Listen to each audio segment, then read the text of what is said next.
নমস্কার, উত্তর পূর্বাঞ্চলের বিশেষ কিছু সংবাদ নিয়ে নর্থ ইস্ট নিউজে আপনাদের স্বাগত জানাই। আমি পিঙ্কি দাস। বিস্তারিত সংবাদের আগে এক নজরে দেখে নেই আজকের সংবাদ শিরোনাম। আদর্শ আচরণবিধি লঙ্ঘন ধলাইয়ে জনগণকে অন্ধকারে রেখে সরকারি কাজের সূচনা চান্নিঘাট জিপির ফ্রান্সনগরে। শাসক সরকারের উপর অসন্তুষ্ট মানুষ এবার পরিবর্তন চাইছেন। শিলচর প্রেস ক্লাবে মিট দ্য প্রেস অনুষ্ঠানে বললেন কংগ্রেস মনোনীত প্রার্থী অভিজিৎ পাল। দিগরখালে ফের ইয়াবা ট্যাবলেট সহ এক সরবরাহকারীকে আটক করেছে Gumra police. All Cachar hill tribe headman অ্যাসোসিয়েশনের পক্ষ থেকে কাছাড় বিজেপির সকল প্রার্থীকে সমর্থন জানানোর সংকল্প ঘোষণা। এবার সংবাদ বিস্তারিত। আদর্শ আচরণবিধি লঙ্ঘন ধলাইয়ে জনগণকে অন্ধকারে রেখে সরকারি কাজের সূচনা চান্নিঘাট জিপির ফ্রান্সনগরে। রাজ্যে আদর্শ আচরণবিধি লাগু ঠিক তখন ধলাই বিধানসভা কেন্দ্রে চান্নিঘাট জিপিতে সরকারি প্রকল্পের সূচনা। ফ্রান্সনগর 144 নং এলপি স্কুল সংলগ্ন কমিউনিটি হলের কাজ শুরু করেন জিপির 7 নং গ্রুপ সদস্যের প্রতিনিধি অমল কুমার রায় ওরফে বাবু। স্কুলের সীমানা ও দেওয়ালের গেটে তালা বন্ধ করে ভিতরে কাজ শুরু করা হয়। কোনো ধরনের তথ্য ফলক ছাড়াই জনগণকে অন্ধকারে রেখে কাজ শুরু করার ব্যাপক বিতর্কের সৃষ্টি হয়। মঙ্গলবার হঠাৎ করে গ্রামে কমিউনিটি হলের কাজ শুরু হলে সমাজকর্মীরা বিষয়টি অবগত হয়ে কাজ বন্ধ করে দেন। এখানে প্রশ্ন হলো, সোমবার আদর্শ আচরণবিধি লাগু হওয়ার পর কিভাবে সরকারি প্রকল্পের কাজ চালু করেন জনপ্রতিনিধিরা? আদর্শ আচরণবিধিকে অমান্য করে কাজ শুরু হয় রীতিমতো আলোচনার মুখে পড়েছে জিপি কর্তৃপক্ষ। উল্লেখ্য, চান্নিঘাট জিপি সভানেত্রী অনুপমা রায়, একই পরিবারে তার যা জয়শ্রী রায় 7 নং গ্রুপ সদস্য, দেবর জিপির অস্থায়ী ট্যাক্স কালেক্টর, সব মিলিয়ে চান্নিঘাট জিপি কার্যালয়কে তাদের জিপির সম্পত্তি হিসেবে ব্যবহার করছেন। জিপির বিভিন্ন উন্নয়নমূলক কাজ ইচ্ছাকৃতভাবে করে থাকেন তারা। পরপর দুবার জিপির দায়িত্ব গ্রহণ করে মন গড়া কাজ করে যাচ্ছেন তারা। স্থানীয়দের অভিযোগ, জিপি এলাকায় উন্নয়ন চান তারা, কিন্তু জনগণকে অন্ধকারে রেখে কাজ করতে দেবেন না। গ্রামের কমিটিকেও কাজের বিষয়ে অবগত করানো হয়নি বলে ক্ষোভ প্রকাশ করেন তারা। নর্থ ইস্ট নিউজের বিশেষ প্রতিনিধি হিফজুর রহমান বরভুইয়ার প্রতিবেদন। মানে কাম খেয়ে করা আমি যেগো কইছো বড় খরচ না হইলে তো আমি তুমি বন খরচ না তুমি তবে একটা বড় খরচ যদি কাম খেয়ে করা হইলে কমই বনি আমারে না ইনো কাম চলে না নি কিতার কাম চলে মানে কিতা হইতো কথা আমি জোর দিকে ইয়া তোর আগলা কিতারে আমি দিকে যাইতাম কথা যে মার দিকে যাই আমি কাম খেয়ে করা কেন জানোস না খেলা লাগাইছে ও খেয়ে লাগাইছে খেয়ে করা তুমি আইও আমার পারমিশন না লই আইও তবে দিলে হইলে ক্যামেরা তুমি না কাম করদা আমি তো জানতাম না নি জানা তুমি আইও আমার পারমিশন ভালো লাগে আমি তোমার পারমিশন লইতে রাখতো না খেয়ে কাম খেয়ে করা দিন কিন্তু আমার হইলাম না তো আমার তো পারমিশন লইছ না তো আমার কাম ইনো খেয়ে করার কে আমি একো কথা না তো আমার পারমিশন লইছ বলে আমি একটা অন্য বানাই আর বা ভিডিও বানাই কাম করা তুমি আমার আগে তো হই যায় না না ইনো ভিডিও তুলবার আগে তুমি আমার কম সম হই যায় কিতার কাম চলে এর আমি জানতাম না নি কেডা কিতার কাম চলে তো করে লাভ নাই হ্যাঁ তখন যেটা কাম লাগছে আমি তো জানি মন্দিরের মান্ডবর কাম ওলা কও মণ্ডপৰ কাম ওটা এখন যেখান জানো তুমি এখন কও পারমিশন আগে না লইবা লাগে তুমি ক্যামেরা কৰি আমার আগে কেন করবা কাম এখন কাম করার কে কমল সমলে মানে কিতার কাম এখান জানো নি মান্ডব মানে এগুলো সরকারি নি না ইটা না প্রাইভেট করে এখান কিছু জানো নি মানে একটা মন্দিরের কুটি পুরা ভাঙ্গিয়া নতুন হইতো নতুন পুরো নতুন চিন্তা করতে হবে শোনো আর এই পুরানা আগর ভাঙ্গা আইব স্যার ভাঙ্গা 3 ফুট চাইতে মানে ওখান রিপারিং হইব আর বাইরে এক্সট্রা 3 কোটি বাড়িব। শিলচর প্রেস ক্লাবে আজ মিট দ্য প্রেস অনুষ্ঠানে শিলচর বিধানসভা কেন্দ্রের কংগ্রেস মনোনীত প্রার্থী অভিজিৎ পাল সাংবাদিকদের সঙ্গে মত বিনিময় করেন এবং বিভিন্ন প্রশ্নের জবাব দেন।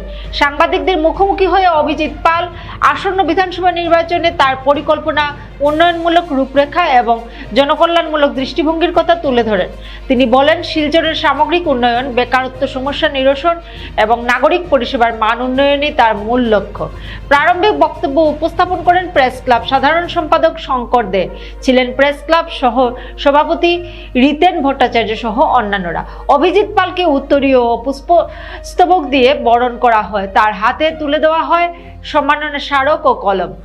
নর্থ ইস্ট নিউজের প্রতিনিধি অমল ঋষির প্রতিবেদন। ভারতীয় জাতীয় কংগ্রেস তার প্রতি কতটুকু আস্থাবান, তার প্রতি কতটুকু দলের আস্থা রয়েছে প্রথম দলে, কারণ মনোনয়নপত্র প্রত্যাহারের শেষ দিনের পর মাত্র 12 দিন প্রচারে 12 দিন এর মধ্যে লিফলেট বাজার এগুলো এদিকে করতে দেয় না আমার, কিন্তু অভিজিৎ বাবু সেই সুযোগটা পেয়েছেন, অনেক দিন পেয়েছেন। এবং কিভাবে কি মনে করেন শিলচরে, এটাই আমি শুরু করছি যে শিলচর আসনটা মানে বদ্ধমূল ধারণা ছিল, এবার ডিলিমিটেশন হয়েছে, কিছু হয়তো এদিক সেদিক হয়েছে, তো তবুও বলা হচ্ছে যে না শিলচর আসনটা তো মানে বিজেপি সবচেয়ে বেশি সহজে। দিগরখাল পুরনো এমভি গেট সংলগ্ন 6 নং জাতীয় সড়কে এক অভিযান চালিয়ে ইয়াবা ট্যাবলেট সহ এক সরবরাহকারীকে আটক করেছে পুলিশ। ধৃত ওই সরবরাহকারীর নাম শাহানুদ্দিন বরভুইয়া, জালালপুর তেরাপুরের বাসিন্দা। এদিন ধৃত ওই ব্যক্তির কাছ থেকে প্রায় 2000 ইয়াবা ট্যাবলেট উদ্ধার হয়েছে, যার বাজার মূল্য কয়েক লক্ষাধিক টাকা হবে বলে অনুমান করা হচ্ছে। বুধবার তাকে আদালতে প্রেরণ করা হবে। নর্থ ইস্ট নিউজের প্রতিনিধি রাজুদের প্রতিবেদন। আজ বুধবার 18 আগস্ট আসন্ন 2026 সালের বিধানসভা নির্বাচন উপলক্ষে একটি প্রেস বিজ্ঞপ্তি প্রকাশ করা হয়। All Cachar hill tribe headman অ্যাসোসিয়েশনের পক্ষ থেকে জেলার বিজেপির সকল প্রার্থীকে তাদের অবিভক্ত সমর্থন জানানোর সংকল্প গ্রহণ করা হয়েছে। এই সমিতির অধীনে 76টি আদিবাসী গ্রাম এবং বনভূমির 20টিরও বেশি গ্রাম রয়েছে। এই নিজ নিজ নির্বাচনী এলাকার আদিবাসী সম্প্রদায়ের প্রায় সবাই বিজেপি প্রার্থীকে ভোট দেওয়ার জন্য ঐক্যবদ্ধভাবে হয়ে দাঁড়িয়েছেন। লক্ষ্মীপুরের অনেক আদিবাসী অধ্যুষিত এলাকায় বিধায়ক কৌশিক রায়ের প্রচেষ্টায় প্রশংসা করা হয় এবং দলীয় নেতৃত্বকে তারা অনুরোধ করেছেন যেন ভবিষ্যতেও সরকার তাকে মন্ত্রী হিসেবে পুনর্নিয়োগ করেন। তাদের মতামত তিনি ধারাবাহিকভাবে আদিবাসীদের উদ্বেগ শুনেছেন এবং তার সমাধান করেছেন। নীলম চন্দের প্রতিবেদন। Namaste.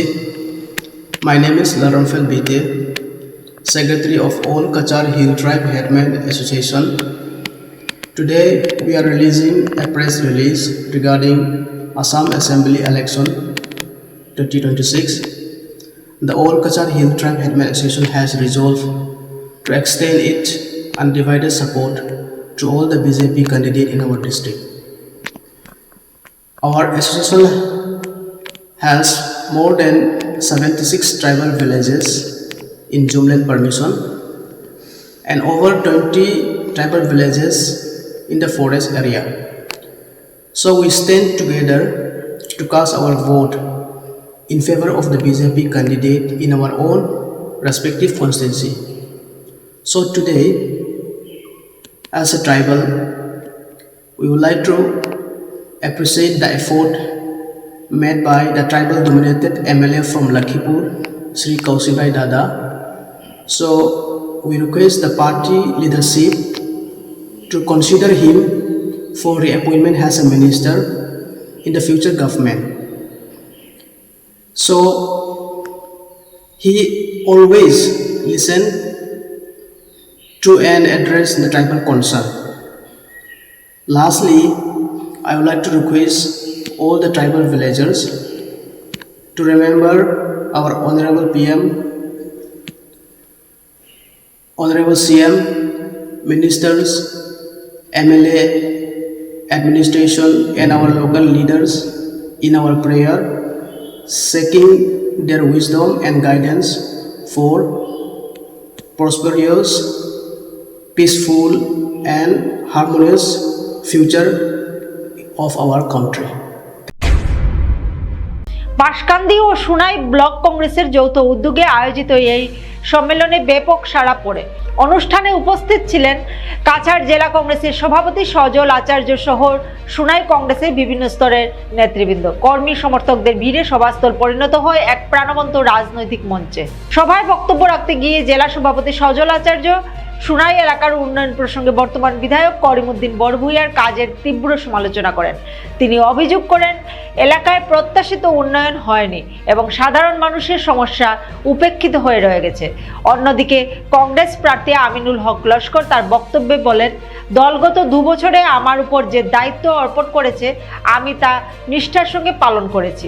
তিনি আরও অভিযোগ করেন, বিরোধী এজিপি প্রার্থী সম্প্রতি দলীয় টিকিট পেয়ে সাম্প্রদায়িক রাজনীতিতে লিপ্ত হয়েছেন। বর্তমান বিধায়কের সমালোচনা করে তিনি বলেন, উন্নয়নের কাজ ছেড়ে তিনি দিল্লি দিশপুরের সরকারের চামচাগিরিতেই বেশি ব্যস্ত ছিলেন। একই সঙ্গে তিনি কর্মীদের উদ্দেশ্যে আহ্বান জানান, ঐক্যবদ্ধভাবে কাজ করে আসন্ন নির্বাচনে কংগ্রেসকে জয়ী করতে হবে। নর্থ ইস্ট নিউজের বরাকবেলি ইনচার্জ সুরজিৎ চক্রবর্তীর প্রতিবেদন। আজকে আমরা মূলত আজকে ওয়ার্কার্স মিট ছিল সোনাইর 244টা বুথের বুথ প্রেসিডেন্ট, বুথের জেনারেল সেক্রেটারি, মণ্ডলের প্রেসিডেন্ট এবং মণ্ডলের ভাইস প্রেসিডেন্ট, মণ্ডলের জেনারেল সেক্রেটারি, ব্লকের প্রেসিডেন্ট, ব্লকের ভাইস প্রেসিডেন্ট, ব্লকের জেনারেল সেক্রেটারি, আর সোনাই সমষ্টির অন্তর্গত শিলচর জেলা কংগ্রেসের যারা পদাধিকারী আছে এদেরকে নিয়ে, আর যত পিআরআই মেম্বার আছেন ইলেক্টেড, জেলা পরিষদ, এপি সদস্য, পঞ্চায়েত, এদেরকে নিয়ে আজকে এবার মূল সভাটা ছিল। আজকে কংগ্রেসের যে সোনাই যেটা কংগ্রেসের দুর্গ, আর এটা আজকের যে ওয়ার্কার্স মিট থেকে বোঝা গেছে যে প্রত্যেকজন কর্মীরা একজনও কোনো শারীরিক অসুবিধার কথা পেয়েও একজনও অ্যাবসেন্ট করেনি, সব প্রেজেন্ট হয়েছে। তাদের লক্ষ্য একটাই যে আগামী যে নির্বাচন হবে ওই নির্বাচনের দলের প্রার্থীকে নির্বাচিত করা, তাদের একটাই লক্ষ্য। আজকে যেটা বিজেপি যে 5 বছর যে কোনো কাজ করেনি এবং বিজেপির যেজন সমর্থিত এজিপির প্রার্থী যিনি সোনাইর বিধায়ক ছিলেন ওই করিমউদ্দিন বড়বইয়া গত 5 বছরের ভিতরে 4.5 বছর উনি কোনো কাজ করেনি। একবার দিল্লিতে দিশপুরে ছিলেন, শুধুমাত্র ওনার একটাই কাজ ছিল যে টক শো করা। আমাদের মুখ্যমন্ত্রী যে সুতলিপি দিতেন ওই সুতলিপি নিয়ে উনি টক শো করতেন। আজকে সোনাইয়ের মানুষ ওনাকে যে প্রত্যাখ্যান করেছে এটা উনি বুঝতে পেরেছেন, এর জন্য উনি এজিপির টিকিট নিয়েছেন। উনি ইউডিএফের ক্যান্ডিডেট ছিলেন, 72,000 ভোটে জিতেছিলেন। ইউডিএফ দলে কি ভুল কাম করলো যে ইউডিএফের দলের টিকিটটা নিয়ে উনি খেলছেন না? মানে জানেন উনি যে গত 2021-এ ইউডিএফের কোনো ভোটার ছিলেন না, কংগ্রেসের ভোটে উনি জিতেছিলেন। আর কংগ্রেসের ভোটে জিতে বিধায়ক হয়েও কংগ্রেসের এপিদেরকে রিজাইন দিয়ে ইউডিএফে নেওয়ার চেষ্টা করেছিলেন, নিয়েছিলেন। এর জন্য ওই ক্ষোভটা কংগ্রেসি ভোটারের মনে আছে। এর জন্য এইবার আপনার কংগ্রেসের প্রার্থী আমি আছি, দল আমাকে ক্যান্ডিডেট করেছে। আপনারা দেখবেন শুধুমাত্র নির্বাচনের অপেক্ষা করতেছে ভোটাররা, দলীয় কর্মীরা। ভোট আসলে প্রায় 1 লক্ষ ভোটের বেশি পাবো, আমি 1 লক্ষের অধিক ভোট পাবো। কারণ কংগ্রেসের দুর্গ যে একটা সোনাই, গত লোকসভা ইলেকশনে এটা বোঝা গেছে। সূর্যকান্ত সরকার ক্যান্ডিডেট ছিলেন, হেরেছেন, কিন্তু সোনাইতে 94,000 ভোট পেয়েছেন।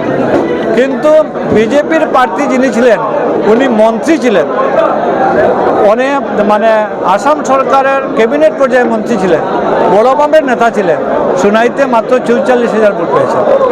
এরপরে ইউডিএফ, করিমউদ্দিন বড়বইয়া ইউডিএফ সমর্থন করেছিল তৃণমূলের প্রার্থী রাধেশ্যাম বিশ্বাসকে।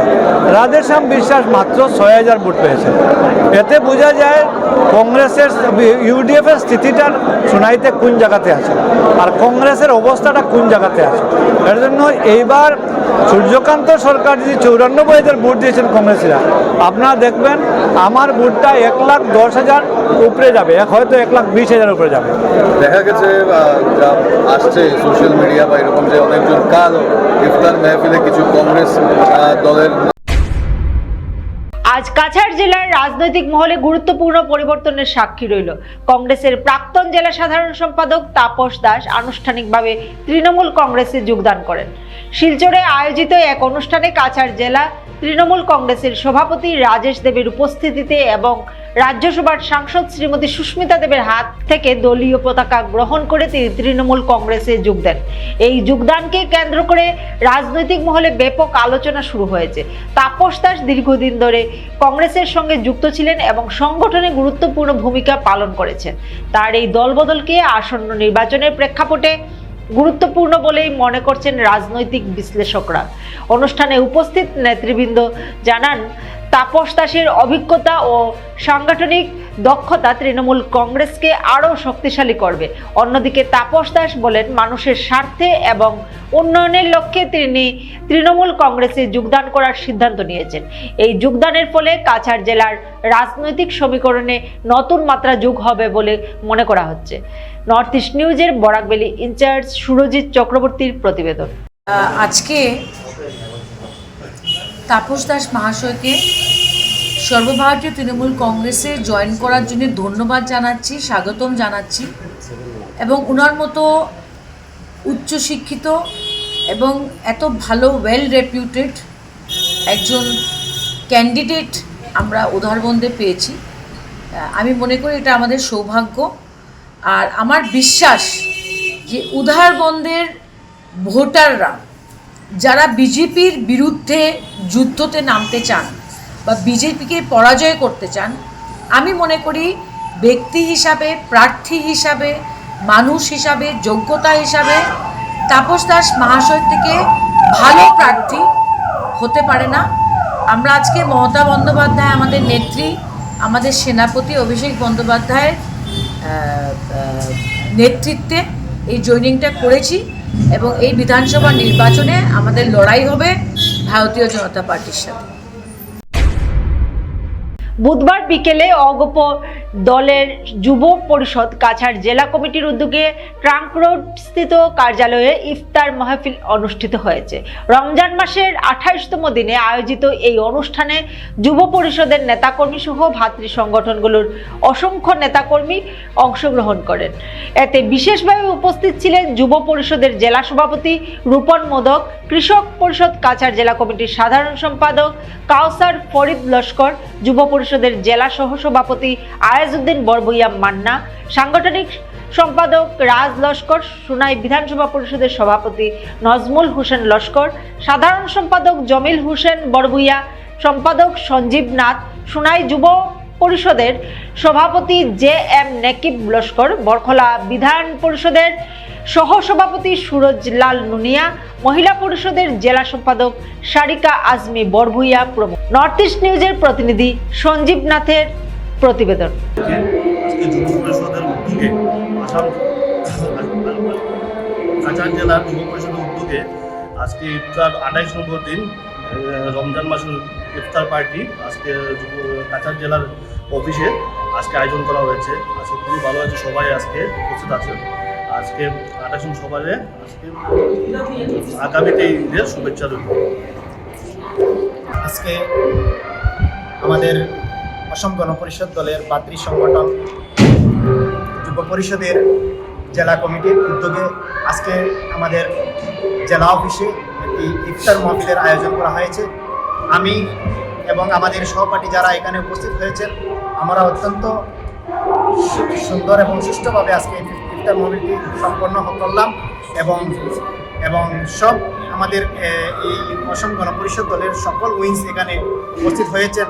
খুব ভালো লাগছে যে আজকের এই যে ইফতার মাহফিলের যেটা বাতাবরণ আমাদের সব দিকে সবার কাছে একটা ছড়িয়ে পড়বে।